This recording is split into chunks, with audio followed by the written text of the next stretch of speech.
தற்போது கிடைத்துள்ள அண்மை செய்தி 17 IPS அதிகாரிகள் இடமாற்றம் செய்யப்பட்டுள்ளனர். மேற்கு மண்டல ஐஜியாக செந்தில்குமாரை நியமித்து தமிழ்நாடு அரசு உத்தரவிட்டுள்ளது. கூடுதல் விவரங்களோடு இணைகிறார் செய்தியாளர். வணக்கம் சுப்பிரமணியன், விவரங்கள் என்ன? தமிழக காவல்துறையில் மொத்தம் 17 IPS அதிகாரிகளை இடமாற்றம் செய்து தமிழக அரசு உத்தரவிட்டிருக்கிறது. குறிப்பாக ADGP, IG ரேங்கில் இருக்கக்கூடிய அதிகாரிகள் இடமாற்றம் செய்யப்பட்டிருக்கிறார்கள். தமிழக சிலை கடத்தல் தடுப்பு பிரிவு DGP-யாக இருந்த சைலேஷ்குமார் யாதவ் இடமாற்றம் செய்யப்பட்டிருக்கிறார். அவர் தமிழ்நாடு காவலர் வீட்டு வசதி கழகத்துடைய DGP-யாக இடமாற்றம் செய்யப்பட்டிருக்கிறார். அந்த தமிழ்நாடு வீட்டு வசதி கழகத்துடைய DGP-யாக இருந்த AK விஸ்வநாதன் ஓய்வு பெற்ற பிறகு அந்த இடத்திற்கு தற்போது சைலேஷ்குமார் யாதவ் நியமிக்கப்பட்டிருக்கிறார். அதே போல சிலை கடத்தல் தடுப்பு பிரிவு IG-யாக இருந்த தினகரனுக்கு கூடுதல் பொறுப்பு வழங்கப்பட்டிருக்கிறது. ADGP பொறுப்பையும் அவர் கவனிப்பார் என்று தமிழக அரசு அறிவித்திருக்கிறது. அதே போல தமிழக காவல்துறையுடைய பொது பிரிவு IG-யாக இருந்த செந்தில்குமார் மேற்கு மண்டல காவல்துறை IG-யாக இடமாற்றம் செய்யப்பட்டிருக்கிறார். மேற்கு மண்டல IG-யாக இருந்த பவானீஸ்வரி தமிழக காவல்துறை விரிவாக்க பிரிவு IG-யாக இடமாற்றம் செய்யப்பட்டிருக்கிறார். மேலும் விரிவாக்க பிரிவு IG-யாக இருந்த ரூபேஷ் குமார் மீனா நெல்லை நகர காவல் ஆணையராக இடமாற்றம் செய்யப்பட்டிருக்கிறார். மேலும் மகேந்தர் குமார் ரத்தோடு குறிப்பாக மனித உரிமை ஆணையத்துடைய IG-யாக இருந்த மகேந்தர் குமார் ரத்தோடு சமூக நீதி மற்றும் மனித உரிமை பிரிவுடைய IG-யாக இடமாற்றம் செய்யப்பட்டிருக்கிறார். மேலும் சமூக நீதி மற்றும் மனித உரிமை ஆணையத்துடைய IG-யாக இருந்த சாமுண்டீஸ்வரி இடமாற்றம் செய்யப்பட்டிருக்கிறார். அவர் தமிழக காவல்துறை பொது பிரிவு IG-யாக இடமாற்றம் செய்யப்பட்டிருக்கிறார்.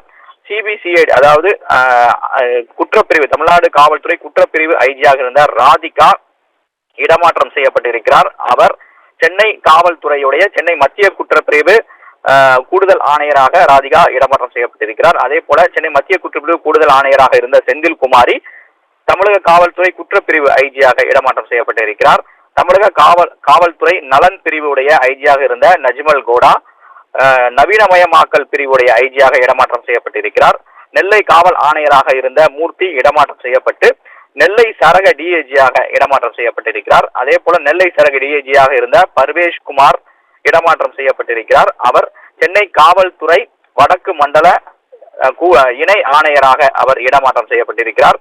மேலும் சென்னை காவல்துறை வடக்கு மண்டல இணை ஆணையராக இருந்த அபிஷேக் தீசிக் இடமாற்றம் செய்யப்பட்டு ரயில்வே DIG-யாக இடமாற்றம் செய்யப்பட்டிருக்கிறார்.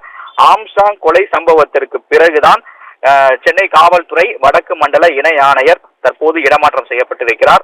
அதே போல திண்டுக்கல் சரக DIG-யாக இருந்த அபினவ் குமார் ராமநாதபுரம் சரக DIG-யாக இடமாற்றம் செய்யப்பட்டிருக்கிறார். அதே போல ராமநாதபுரம் சரக DIG-யாக இருந்த துரை இடமாற்றம் செய்யப்பட்டு தமிழக காவல்துறை நலன் பிரிவு DIG-யாக இடமாற்றம் செய்யப்பட்டிருக்கிறார்.